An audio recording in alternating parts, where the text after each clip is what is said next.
Ladies and gentlemen, Subaru fans around the world, we've gathered here tonight for a once-in-a-generation event, introducing our competitors.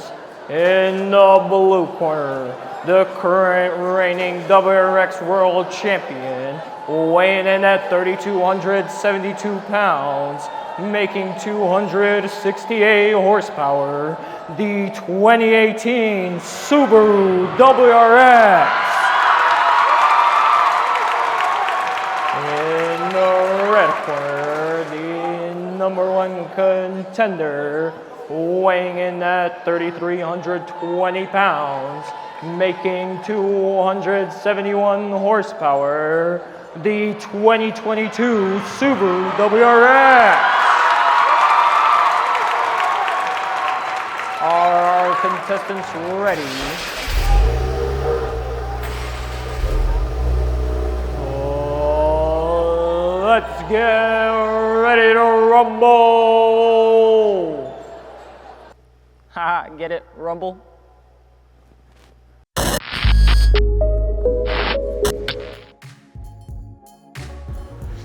Welcome back, folks. I missed you guys. Today, we're gonna be going over all the changes Subaru made to this new car, pretty in depth. We're gonna take both of these cars on the road, and then we'll maybe even take them somewhere to go toe-to-toe in some tests. If you're a car nerd like me, you're gonna absolutely love today's episode. Two things I wanna mention before we get into it. The V8 is sitting on slightly wider wheels. It's sitting on 255/35 tires, whereas this guy is on 245/40s. It has an Access Sport, although it is on the base map, so it's a pretty much apples to apples comparison. Without further ado, let's get straight into it. Let's start under the hood, shall we? One of the first differences I noticed is that the ECU got moved from this side over to the other strut tower. Spark plugs might be a bit easier to do in this new model. We have a redesigned charge pipe. Seems to be about the same diameter. It does run in underneath the intercooler now. The intercooler itself gets a metal end tank where air comes in, still plastic where it leaves. I took some rough measurements of both intercoolers. I'll throw up the cubic area I came up with on screen. So overall seems to be quite a bigger intercooler. Throttle body and intake manifold are both different. AC compressor seems redesigned. Oil filters exactly the same. The airbox, well, the bolts to mount it do seem to be in the same places. Let me grab the filters for you guys. I've got the old one right here, new one right here. As you can see, we have square corners now, whereas before we had rounded. If you put them back to back, you can see the new one sticks out quite a bit on one side, whereas width-wise, the old one's a little bit bigger. So unfortunately, no cross-compatibility there. I have heard that an Outback XT panel filter might fit. I'm gonna try and test that within the next couple days, and I'll be sure to let you guys know as soon as I do. All right, one of the first things you'll notice once you jack this car up, has obviously a different plastic skid pan, has the same golf ball texture as the fenders, has a couple of fins in this one. This one forces air to the J-pipe, and then this one directs air to the new electric steering motor. More on that later when we get to the chassis though. In the meantime, let's get this baby off and really see what's under here.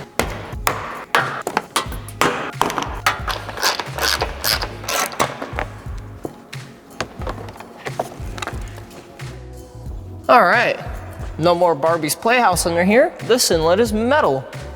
Very nice to see. Looks like our compressor housing looks pretty different. J-pipe is different. Headers look quite a bit different as well. Flange is triangular now instead of square, so 3 bolts instead of 4. Wastegate is now electronically controlled. Our bypass valve is now electronically controlled. The transmission looks the same, although we do get a more aggressive 3rd, 4th, and 5th gear, which is a welcome change in my book. Usually, as you progress through generations, gears get longer, not shorter. So good job on that, Subaru. Moving on to the rear diff. The cover for it looks quite a bit different. Where the last one was flat, this one has a bunch of cooling fins. Don't know how much of a difference it'll really make, but it's at least nice to know that Subaru is trying. All right, that about wraps it up for the drivetrain. Next, we're gonna move on to the chassis. We're gonna start kind of on the outside of it and make our way towards the middle. One of the biggest differences I see people not mention about this car is the increase in track width. What is track width? Well, track width is the distance between the center of one wheel to the center of the other on any given axle. And now you might be asking, well, why does track width matter? Well, the wider the track you have, the less weight transfer you're gonna have. So say you're coming into a corner quick, your inside wheel with a wider track will have less weight transferred off of it, which in turn will give that inside wheel more grip. Now, on top of that, you can also play with different track widths on front and rear axles, depending if you want more understeer or oversteer. The VA had identical track widths on both front and rear, versus this baby has a slightly wider track in the front than it does in the rear, which in turn makes me think that Subaru is trying to give this thing a little bit more understeer. Quick change to mention about the front struts before we get to taking shots at the underbelly of this thing. They added what's called a rebound assist spring, and it sits basically right up at the top, and it doesn't really do anything on compression, but once it compresses to a certain point, it helps in rebounding the wheel back to the ground, which the quicker it gets back to the ground, the quicker we'll have grip from this wheel again. So overall performance, safety, nice change to see. Moving on to underneath the front suspension, we have a new chassis brace, we have a redesigned control arm, sway bar end link got a whole lot longer because it now mounts to the top of the strut instead of the control arm. The brakes stayed more or less the same, as in the rotor's the same diameter. We have a 2-piston caliper. The brake pads are not compatible from the VA in the front. They are compatible, however, in the rear. All right, here we see the new electric steering motor. It is moved off of the input shaft the Subaru promised. We do have a dual pinion steering rack instead of a single now. Subaru claims that moving the motor off the input shaft should increase steering feel. I'll be the judge of that once we take it out for a ride, and that's all there is to say about it. All right, moving on to the rear, we have redesigned control arms, sway bar mounts to the body now, as I mentioned in the previous video. Still have that end link that goes to the control arm. Strut tower seems quite a bit longer, more travel obviously, as Subaru has claimed.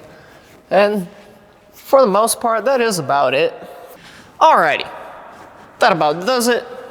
I'm gonna get this thing put back together, get it off the lift, and then I'll see you on the road.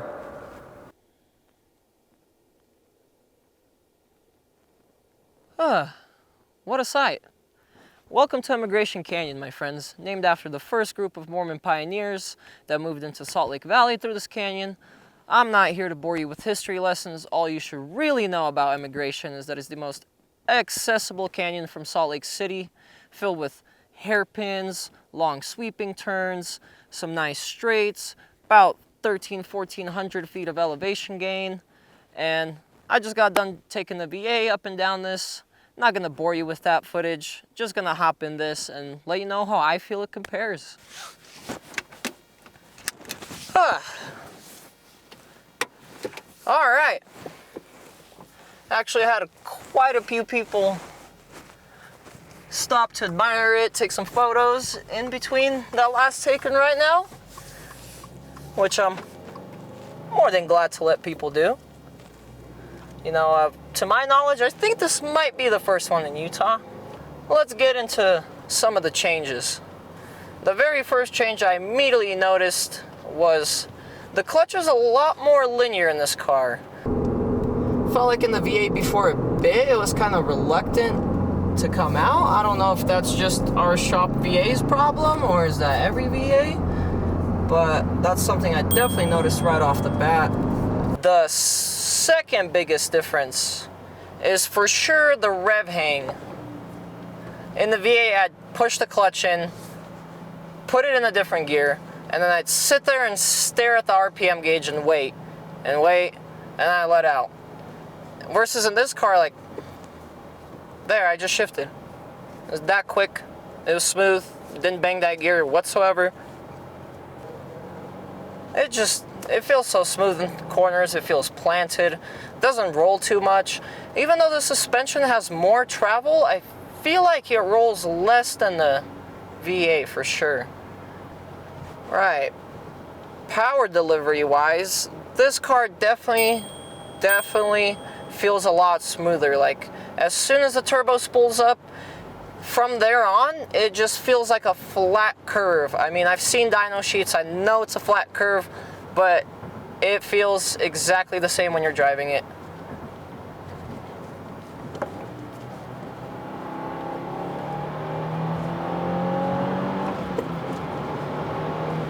just smooth linear power delivery. Brake spike good.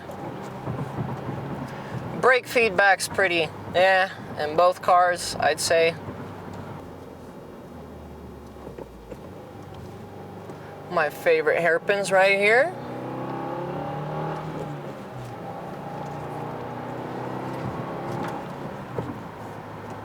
I can tell you, the stock seats in this definitely hold me better.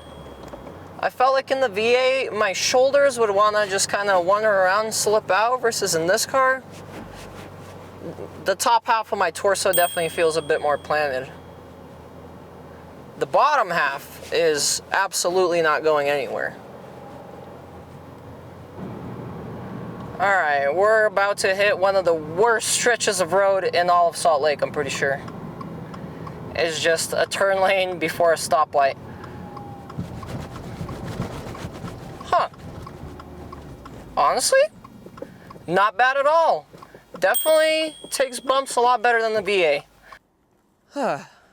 All right, me and Ben took a quick trip down to Mexico because we've just been dying of curiosity to see what actually happens when you put one of these next to a VA.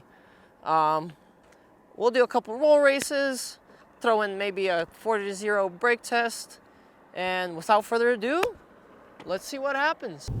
All right, so we're doing a 30 roll in second gear just to eliminate as much human error as possible.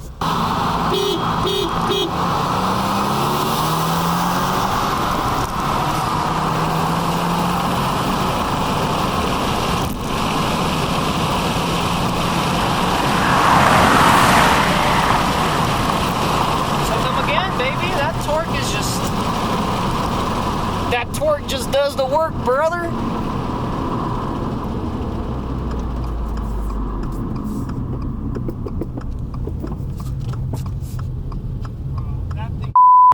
It does. It really does. Holy shit.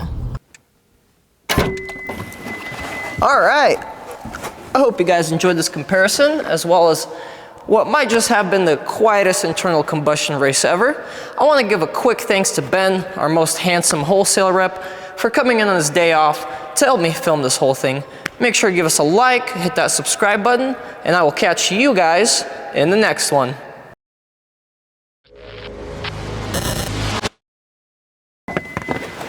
All right. I hope you guys enjoyed this comparison, as well as what might just have been the